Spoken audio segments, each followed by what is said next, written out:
अस्सलामुअलैकुम जनाब, कैसे मिजाज हैं आप सबके। आप देख रहे हैं एजे इलेक्ट्रिक यूट्यूब चैनल और मेरा नाम आमिर है। प्यारे दोस्तों, आज की इस वीडियो में हम जानेंगे कि एक बेसिक ऑन ग्रिड सिस्टम जिसको ग्रिड टाइड सिस्टम भी कहा जाता है, ये कैसे काम करता है। देखें, ग्रिड टाइड सिस्टम या ऑन ग्रिड सिस्टम एक ऐसा सिस्टम होता है जिसमें आपके तीन कंपोनेंट्स होते हैं, यानी कि solar panels, on grid solar inverter और आपका बाई डायरेक्शनल ग्रीन मीटर। ये एक ऐसा सिस्टम होता है जिसमें आप बिजली बना के वापडा को सेल करते हैं और आपका बिल जो है वो कंप्लीट ज़ीरो हो जाता है। तो आपको मेरे पीछे जो घर नज़र आ रहा है, इसकी छत के ऊपर अभी रिसेंटली हमने एक ऑन ग्रिड 6.6 किलोवाट का जो सोलर सिस्टम है वो इंस्टॉल किया है 10 किलोवाट के सोलर इन्वर्टर के साथ। तो आज की इस वीडियो में मैं आपको बताऊंगा कि एक ऑन ग्रिड सोलर सिस्टम कैसे काम करता है, उसके बुनियादी कंपोनेंट्स कौन कौन से होते हैं, इस सिस्टम का क्या फ़ायदा है और क्या नुकसान है, और डिफरेंट किलोवाट रेटिंग के हिसाब से अगर आप आज की डेट में सोलर सिस्टम इंस्टॉल करते हैं तो पाकिस्तान में आपको कितना जो है वो इसके ऊपर लागत आ सकती है, और इसके अलावा कौन कौन से लोग हैं जिनको ये सिस्टम सूट करता है। तो ये वीडियो आपको काफ़ी कुछ सिखाने वाली है। ये वीडियो आप शुरू से आखिर तक पूरी देखिएगा। तो यहाँ पर जो सोलर सिस्टम हमने इंस्टॉल किया है जी, ये है 10 किलोवाट के इन्वर्टर के साथ, जिसमें हमने 6.6 किलोवाट के जो सोलर पैनल्स हैं, यानी कि टोटल 12 अदद जो सोलर पैनल्स हैं वो हमने इस्तेमाल किए हैं। और इसको एलिवेटेड यानी कि जो कस्टमाइज स्ट्रक्चर होता है, गार्डर वाला स्ट्रक्चर, उसके साथ इंस्टॉल किया है। सबसे पहले बात कर लेते हैं कि आखिर ये सिस्टम होता क्या है। देखें, इसके नाम से ही जाहिर है ऑन ग्रिड या फिर ग्रिड टाइड, यानी कि ऐसा सोलर सिस्टम जो कि ग्रिड के साथ टाई अप होके चलता है, ग्रिड के साथ कनेक्टेड होता है, ग्रिड पे डिपेंडेंट होता है, उसको हम ऑन ग्रिड सोलर सिस्टम कहते हैं। इस सिस्टम के अंदर आपके जो सोलर पैनल्स हैं वो अपनी एनर्जी प्रोवाइड करते हैं आपके ग्रिड टाइड सोलर इन्वर्टर को, और आपको जो इन्वर्टर है वो उस एनर्जी को फीड अप कर देता है आपके ग्रिड के अंदर। और इस चीज़ की जो पूरी काउंटिंग है और पूरी जो कैलकुलेशन है कि कितने यूनिट आपने जनरेट किए, कितने प्रोड्यूस किए और कितने आपने इस्तेमाल किए, यानी कि वापटा से या ग्रिड से आपने कितने यूनिट्स ख़रीदे और कितने उसको बेचे, इस चीज़ का जो पूरा हिसाब किताब है वो रखता है आपका बाई डायरेक्शनल ग्रीन मीटर। और इस पूरे जो सिस्टम है इसको नेट मीटरिंग भी कहा जाता है, जिसका लाइसेंस आपको डिस्कोस प्रोवाइड करती हैं। डिस्कोस पाकिस्तान में उन कंपनियों को कहा जाता है जो कि आपको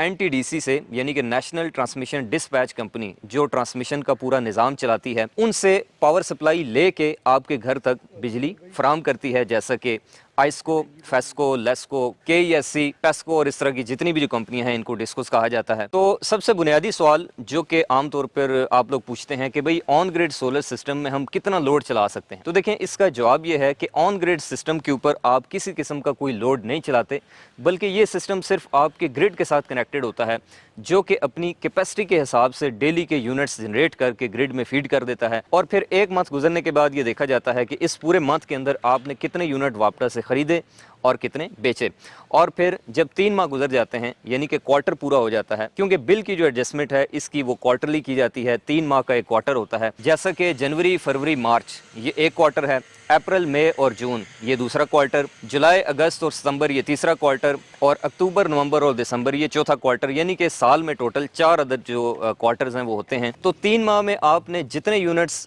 खरीदे होते हैं और जितने बेचे होते हैं, उसका जो बिल है वो आपको हर 3 माह बाद जो है वो जो आपकी सप्लाई कंपनी है, जैसा कि आइस्को है, लेस्को है, फेस्को है, जो भी आपका इलाका है, वो आपसे 16 रुपये और 53 पैसे के हिसाब से आपसे वो यूनिट्स जो है एक्स्ट्रा होते हैं वो ख़रीद लेते हैं, और उसके पैसे आपके अकाउंट में क्रेडिट कर दिए जाते हैं। पाकिस्तान में ये जो मनी है, ये जो टोटल अमाउंट है, ये विड्रॉल करने का ऑप्शन नहीं है, यानी कि आप कैश इन हैंड नहीं ले सकते, बस आप उतने पैसों की बिजली जो है वो इस्तेमाल कर सकते हैं। इसके अलावा बात कर ली जाए ऑन ग्रिड या ग्रिड टाइड सोलर सिस्टम की खूबियों की और खामियों की, यानी कि फ़ायदे और नुकसान, तो इस सिस्टम का जो सबसे बड़ा फ़ायदा है वो ये है कि इस पे लागत आपकी बहुत कम आती है, यानी कि ये बहुत समझें कि सस्ता सोलर सिस्टम होता है, क्योंकि इसके अंदर बैटरियां नहीं होती, ये बैटरी लेस सिस्टम होता है, और इसी वजह से आपको हर 2 या 3 साल बाद बैटरियों के ऊपर जो इन्वेस्टमेंट है वो नहीं करनी पड़ती। और यही इसका सबसे बड़ा नुकसान भी है, और वो ये कि जब भी आपकी लोड शेडिंग होगी, लाइट जाएगी, तो आपका सिस्टम कंप्लीट शट डाउन हो जाएगा, क्योंकि इसमें बैकअप जो है वो कोई नहीं होता।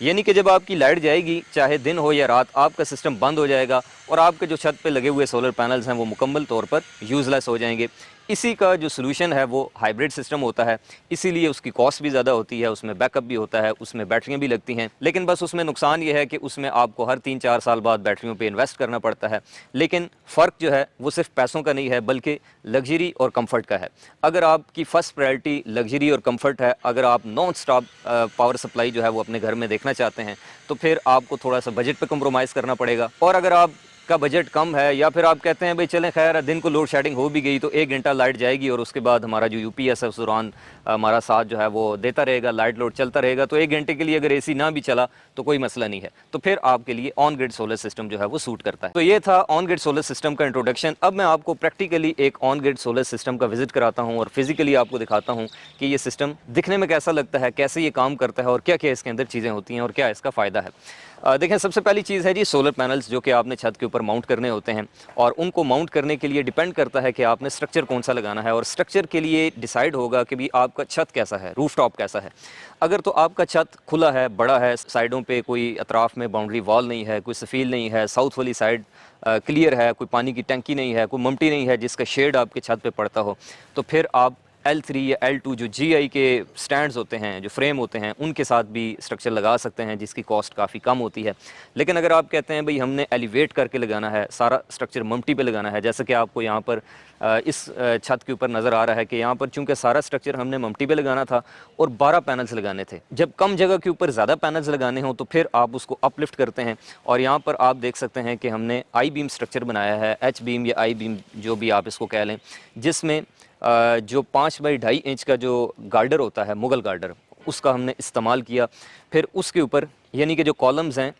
वो गार्डर के लगाए। उसके बाद उन गार्डर्स को आपस में सपोर्ट करने के लिए, ताकि जो सिस्टम की जो स्ट्रक्चर की ओवरऑल वाइब्रेशन है वो कम से कम हो, उसके लिए बीच में क्रॉस आर्म जो है वो 1.5 बाई 1.5 इंच के पाइप से प्रोवाइड कर दी। अच्छा, इसके बाद अगला स्टेप ये होता है कि इन गार्डर्स के ऊपर हमने रखने होते हैं जनाब सी चैनल, जो कि GI के बने हुए हैं, गैल्वेनाइज्ड आयरन के। इनके अंदर होल्स बने होते हैं और इनके ऊपर हमने सोलर पैनल्स को रख के जो है वो टाइट करना होता है नट बोल्ट्स की मदद से। तो स्ट्रक्चर बनाने के हवाले से काफ़ी छोटी छोटी चीज़ें होती हैं जिनका आपने ख़ास ख्याल रखना होता है। वो ये कि फॉर एग्जांपल जिस पॉइंट के ऊपर आप सी चैनल को गार्डर के साथ वेल्ड करते हैं, जॉइंट लगाते हैं, टांका लगाते हैं, तो कुछ अरसे बाद अगर आप उसको पेंट ना करें तो उसके ऊपर जंग लगना शुरू हो जाता है। तो उसको आपने लाजमी जो है वो, अगर GI का मटेरियल है तो क्रोम कर दें और अगर सिंपल आयरन है तो फिर आप उसको पेंट कर सकते हैं। और इसके अलावा आपने इसमें अलाइनमेंट का भी खास ख्याल रखना होता है। आपने स्ट्रक्चर को थोड़ा सा एरोडायनामिक बनाना होता है ताकि हवा की जो है वो क्रॉसिंग हो जाए, सिस्टम के ऊपर जो विंड प्रेशर है स्ट्रक्चर के ऊपर वो कम से कम पड़े। अच्छा, ऑन ग्रिड सिस्टम का सोलर पैनल्स के बाद जो दूसरा कंपोनेंट होता है, यानी कि सोलर पैनल एनर्जी बना के देते हैं सोलर इन्वर्टर को।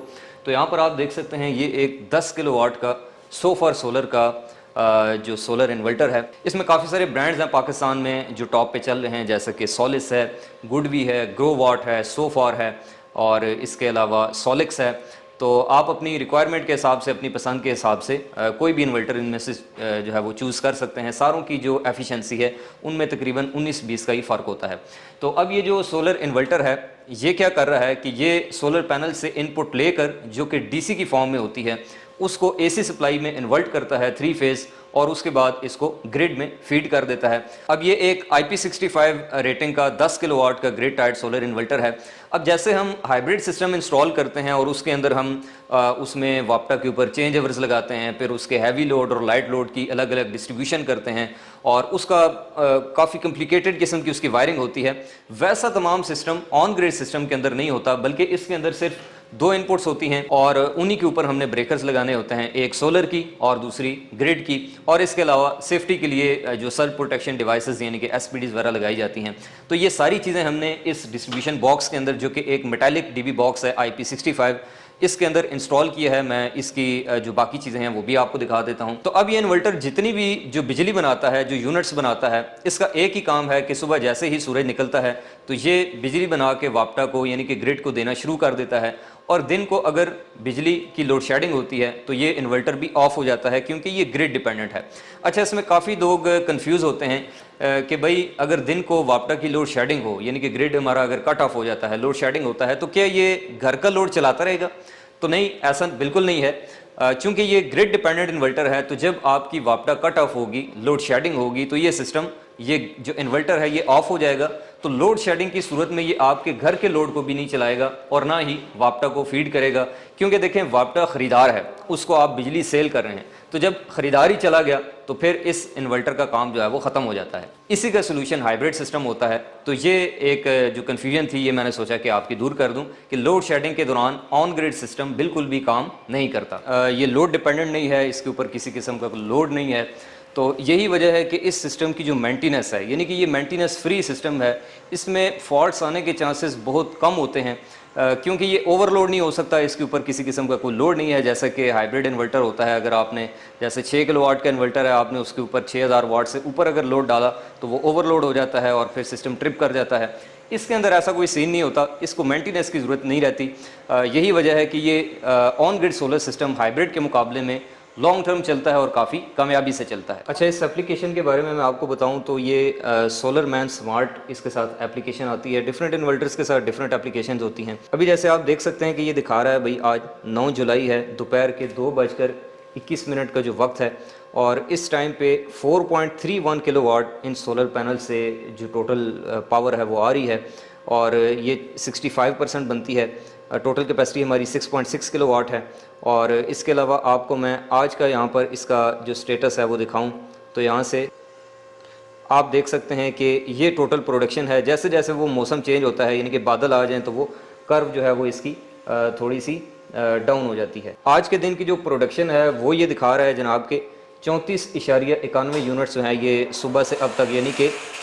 2 बजे तक जो है वो बन चुके हैं। और इसके अलावा अगर हम मंथली इसका डाटा देखना चाहें तो चूंकि अभी मैंने कल ही इसको ऑनलाइन किया है, तो इस वजह से हमें सिर्फ 2 डेट्स का जो डाटा है वो यहाँ पर शो हो रहा है। तो ये जितनी भी जो पैरामीटर्स हैं, इसके अलावा इसके अंदर ये देखें, ये दिखाता है कि भाई चूँकि आपने ग्रीन एनर्जी से बिजली बना रहे हैं तो उसके मुकाबले में उसका जो रेसिप्रोकल है वो कितने टन का आपने कोयला सेव किया वो भी आपको दिखाता है, कितनी कार्बन डाइऑक्साइड की एमिशन को आपने रिड्यूस किया वो भी दिखाता है, और कितने आपने ट्रीज़ प्लांट किए। यानी कि सोलर से जब आप बिजली बनाते हैं तो आप यानी कि ग्रीन एनर्जी इस्तेमाल कर रहे हैं। तो जितनी आप सोलर से बना रहे हैं इसका मतलब है कि आप कोयले से उतनी नहीं बना रहे, उतनी आप कार्बन डाइऑक्साइड की एमिशन को कंट्रोल कर रहे हैं और उतने आप दरख्त लगा रहे हैं। तो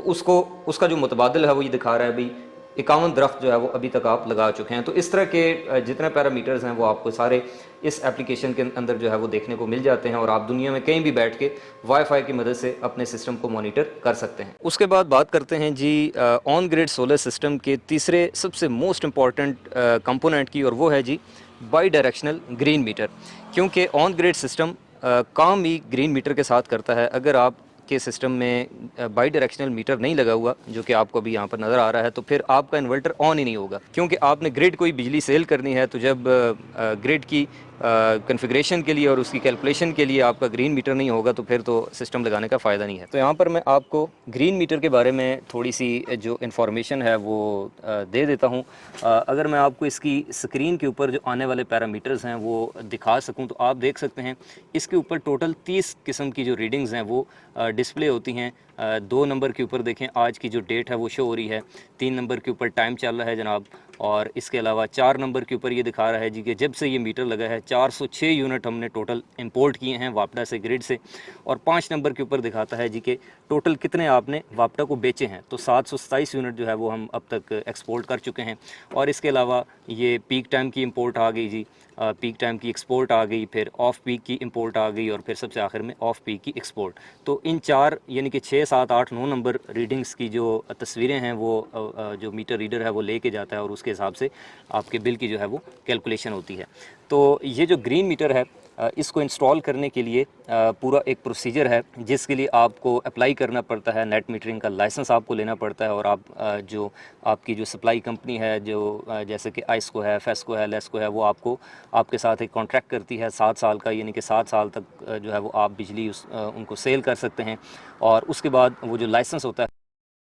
उसको रिन्यू किया जाता है। तो ये जो ग्रीन मीटर है जी, इसका काम ये है कि आपके इंपोर्ट शुदा यूनिट्स, यानी कि जो आप यूनिट्स ख़रीदते हैं वापडा से और जो आप वापडा को सेल करते हैं, एक्सपोर्ट शुदा यूनिट्स, उनका अलग अलग हिसाब रखता है, और 3 माह बाद उनका टोटल कर दिया जाता है, और जितने भी यूनिट्स आपके बनते होते हैं वो आपसे वापडा ख़रीद लेता है। तो इस तरीके से ये ऑन ग्रिड सोलर सिस्टम जो है वो काम करता है। अब आखिर में बात कर लेते हैं जी कि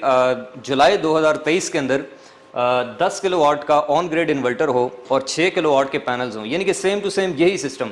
जो कि अभी आप वीडियोस के अंदर देख रहे हैं, ये अगर आप इंस्टॉल करवाना चाहते हैं तो इसकी क्या कीमत होगी। तो देखें, ये जो कीमत है ये कम ज़्यादा होती रहती है, क्योंकि 3-4 माह पहले इंपोर्ट बंद थी, उस वक्त जो पैनल्स की प्राइसेस थी वो बहुत ज़्यादा थी, तकरीबन 130 रुपये पर वाट से भी ऊपर थी। तो उस वक्त तो ये सिस्टम जो है वो तकरीबन 14-15 लाख तक जो है वो कॉस्ट करता था। लेकिन आज की डेट में जुलाई 2023 के अंदर अगर आप सेम यही सिस्टम इंस्टॉल करवाते हैं और अगर आपका सिंगल फेज़ मीटर लगा हुआ है, एलिवेटेड स्ट्रक्चर बनवाते हैं, तो सिंगल फेज़ मीटर से 3 फेज़ उसका जो एक्सटेंशन ऑफ लोड है और चेंज ऑफ टैरिफ है और ये सारी चीज़ें इंक्लूड करके ऑलमोस्ट आपके जो लागत है इस सिस्टम के ऊपर 6 किलोवाट के अगर पैनल्स हों तो तकरीबन लाख के आसपास आती है। अगर आप इसमें पूरे 10 किलोवाट के पैनल्स यूज़ करते हैं तो फिर आपकी जो अमाउंट है वो ऊपर जा सकती है। तो मैं उम्मीद करता हूँ जनाब कि आपको आज की ये वीडियो जो कि इस ऑन ग्रिड सिस्टम के रिव्यू के ऊपर और इसके इंट्रोडक्शन के ऊपर मुश्तमिल थी कि एक basic grid tied solar system काम कैसे करता है, इसके क्या फ़ायदे होते हैं, क्या नुकसान होते हैं, इससे आपको काफ़ी सारी नई चीज़ें सीखने को मिली होंगी। तो अगर आप भी अपने घर पे सोलर सिस्टम इंस्टॉल करवाना चाहते हैं तो एक चीज़ ज़हन में रखिएगा कि बगैर रिसर्च के और बगैर प्लान किए कभी भी ये सिस्टम इंस्टॉल ना कीजिएगा, क्योंकि इस फील्ड में फ्रॉड बहुत ज़्यादा है और अगर आप बगैर रिसर्च के बगैर प्लानिंग के सिस्टम एक बार लगा चुके तो फिर उस फैसले को रिवर्स करना आपके लिए मुश्किल हो जाएगा, आपकी इन्वेस्टमेंट ज़ाया हो सकती है। तो इसी तरह की इलेक्ट्रिकल इंजीनियरिंग से रिलेटेड यूज़फुल नॉलेज से भरपूर वीडियोस आइंदा भी देखना चाहते हैं तो आप इस यूट्यूब चैनल एजे इलेक्ट्रिक को सब्सक्राइब कर लें, अपने दोस्तों के साथ शेयर करें। इंशाल्लाह आपसे मुलाकात होगी नेक्स्ट वीडियो में, तब तक के लिए फ़ी अमान अल्लाह।